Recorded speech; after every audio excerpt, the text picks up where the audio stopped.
राहिले 68 दिवस. तर आज आहे माझा 90 डेज चॅलेंजचा 22वा दिवस. सर्वात पहिले टार्गेट लिहून घेतले, टाईम सुरू करून केला मराठीचा अभ्यास चालू. पहिले घेतला टॉपिक रीड करून. आज होता विभक्तीचा टॉपिक.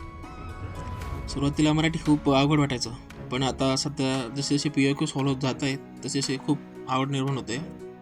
त्यानंतर घेतला सायन्सचा विषय अभ्यासाला. आज ॲनिमल किंगडम हा टॉपिक पूर्ण झाला. नोट्स रिराईट करून घेतले. काही टेक्निकल ग्लिचमुळे आज जॉग्राफीचे लेक्चर करू शकलो नाही.